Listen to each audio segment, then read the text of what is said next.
All right, guys, 2020 has been a crazy year for all of us, but with all the problems and all the uncertainty we've had this year, the big advantage that I think has produced is the ability to work remotely for a lot of people. And so what I want to do in this video is share with you the 5 things to consider if you're thinking about working remotely from the Riviera Maya. All right, so let's get started. So the first thing I want you to realize is the weather here is amazing. Don't pay attention to the daily and weekly forecasts on your weather app. The weather here literally changes hourly, but it stays between 67 to 90 degrees Fahrenheit year round. So it is a little warm if you like warm weather. And I'll be honest, the first month or two, I was sweating almost every day, and I'm from Houston, so you think I should be used to the heat, but it was a bearable heat, so it really wasn't that bad. I really don't know how to explain it. If you don't like heat, maybe this isn't for you, but obviously there's always indoors and there's AC everywhere, so you can get through it.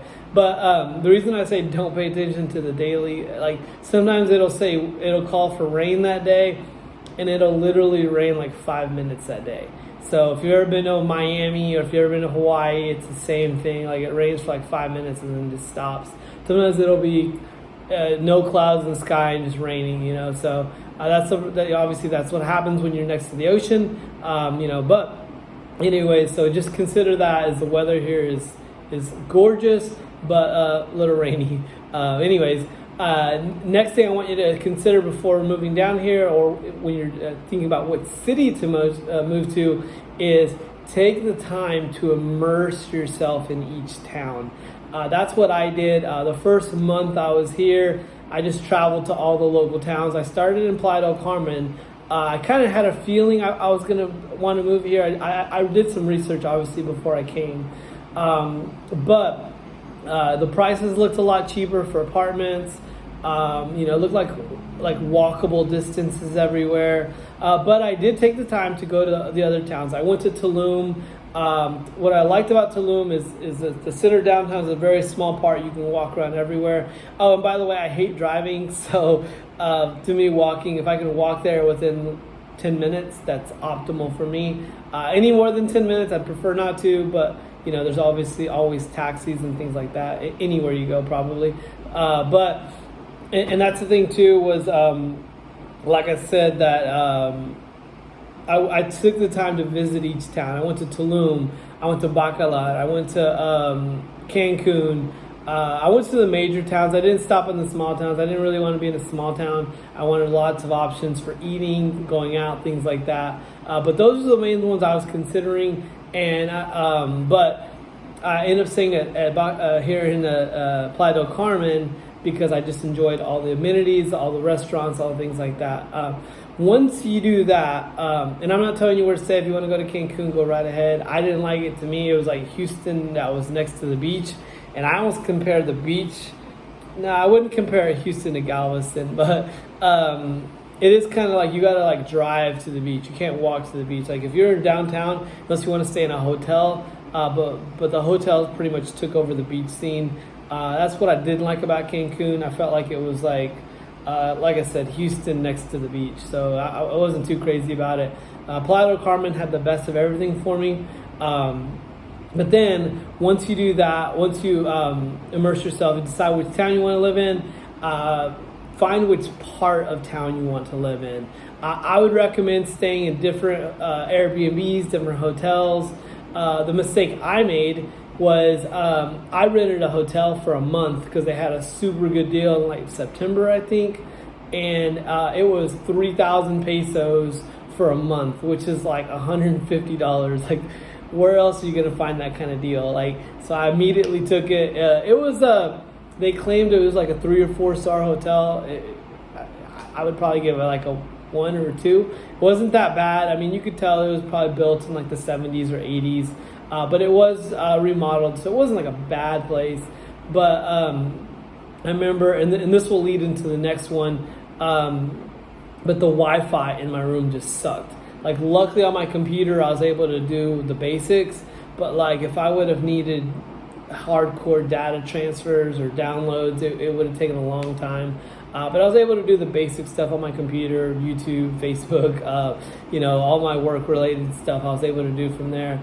But that's once you pick your apartment or while you're apartment shopping, check the Wi-Fi.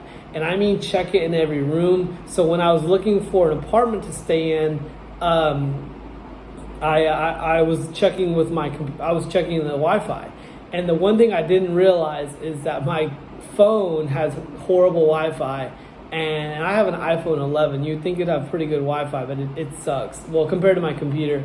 And my computer's like 3-4 years old, so I don't know. Anyways, but I would check the Wi-Fi in each room. I checked the Wi-Fi on my computer here, but for some stupid reason I didn't check on my phone. And my phone, I have to go by the front door for it to get the Wi-Fi. It's funny. I'm like a little kid with his head in the corner, just checking my phone if I need data, or if I need to do something that is more than because that actually is going to lead to our next problem. Was I had T-Mobile and my cell phone coverage sucked here. It was like they only give you like 1 gigabyte of fast data. After that, they just throttle you. It's super slow internet. I mean, it still works. You can still use like Google Maps and still use some basic stuff like checking email, like the basics of like Facebook and Instagram. But I remember my Instagram, like when I was at the hotel, I would once a day I would just refresh my feed.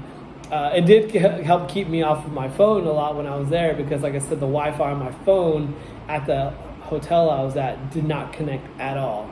So I was stuck with that Wi-Fi on my phone. It was just all on my computer only. But it did keep me off of my phone. If that's what you want to do, go right ahead. But I highly recommend checking out the Wi-Fi in each room that you're going to be using your phone and that you're going to be using your computer.